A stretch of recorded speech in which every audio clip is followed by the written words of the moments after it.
All right, so it's calm right now outside of our studios, but it won't stay calm for long. Because it's the calm before the storm. Thank you, Shirley. Thank you very much. So that line we've been watching is going to power through. How bad do you think it's going to be? I mean, I think it's going to have 50, 60 mile per hour winds. I mean, we're not talking derecho, but we're talking a solid line of storms. And you know what? I don't see anything that's going to weaken it. And it's going to roll through the immediate metro 7 to 9 o'clock. But over pretty quick, you think?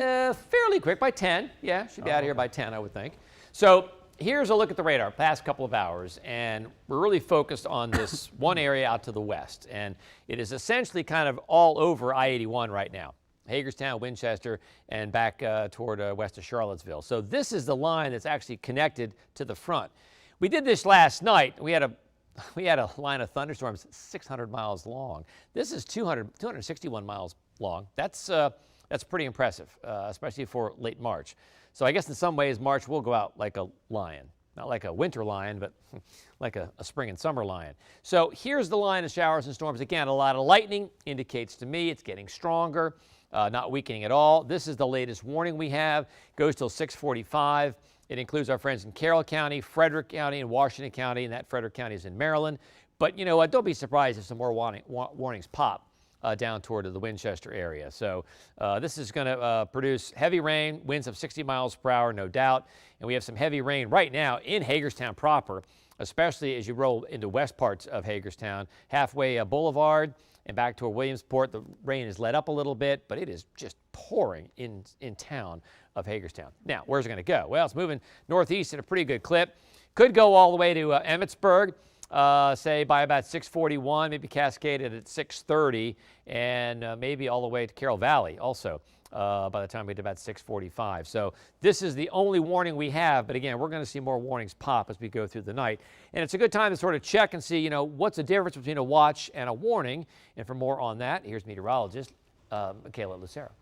Hey, thanks, Topper. Yeah, of course, we need to make sure we understand the difference. We do have thunderstorm watches and thunderstorm warnings out for this evening. So a watch means be prepared. We've got all the ingredients we need to get a significant storm in our area. Now on the other side, we've got a warning. Now a warning, that if we could get that back up here, a warning, that's when we actually have that event coming through. That means that event is imminent and it's happening currently. So when you hear a severe thunderstorm warning, or if you hear a severe thunderstorm watch, that means, or a severe thunderstorm warning or a tornado warning, that means that is in your area and is happening, and you need to seek shelter and get inside. Topper. Okay, yeah, that's good advice. So again, the warning means it's happening, have a plan, and if it's a watch, it means it's possible. And certainly we have seen both as we go through. So again, this is the heavy rain in Hagerstown. You are under a warning, which means it's occurring.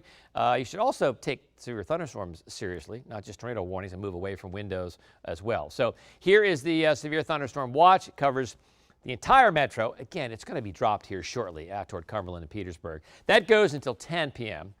And then we have a tornado watch that's been trimmed back now. It includes just the northern neck and across into the Delmarva. So that's some good news, I think. And then the bright yellow, that's the severe thunderstorm warnings at this hour. But the watch goes until 10 o'clock. We also have the wind advisory, which is in effect across the entire metro until 8 o'clock. Winds will gust to 50 miles per hour.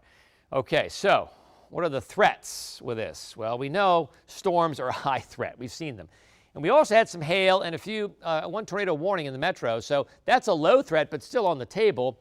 And damaging winds, well, we know that's happening. It's a high threat. And one reason we went to a red weather alert today, because of those high winds, irrespective of the thunderstorms. This is not a forecast. This is an observation at 6 o'clock. Winds gusting to 32 at National, 39 mile per hour wind gust in Andrews, and a 29 mile per hour wind gust in Manassas, and a 35 mile per hour wind gust in Leesburg. Okay, so what are the possibilities? This is a forecast now. Winds could still gust up to 40 by 7 o'clock. And by 9 o'clock, this is the front moving right across 95. Winds could gust over 40 miles per hour. And by the time it's 11 o'clock, winds are now different direction for us, so the front's through us, but still, we've got some big-time winds along the Delmarva. Winds could gust 50 to 60 between about 9 o'clock and 11 o'clock on the Delmarva. And it's going to stay windy all night, but the damaging winds will be over when the front goes through. This is that tornado threat index, the yellow enhanced. That's pretty impressive for us, this part of the world anyway. That's at 7 o'clock. By the time we get into, say, 8, 9 o'clock, it doesn't change much. So we're going to be watching this very carefully, Prince George's County, Charles County particularly, as the front goes through 8, 9 o'clock. And then by 11 o'clock, the threat of tornado moves eastward, essentially across the Delmarva. That's when the front goes through and we can kind of catch our breath. So once we hit through the next 4 hours, we'll be okay. Tomorrow may have some leftover showers and kind of blustery start to April. Low 60s, upper 50s in the burbs. 60 on Saturday, pretty good, seasonable. And then low 60s on Sunday, maybe an early shower. Don't plan around that. Nice on Monday. We're back in the mid 60s. Near 70 on Tuesday, maybe a shower or storm late. Look at this. We pop in the mid 70s next Wednesday with morning storms and maybe a morning shower on Thursday, but temps still above average in the upper 60s. We'll be right back after this.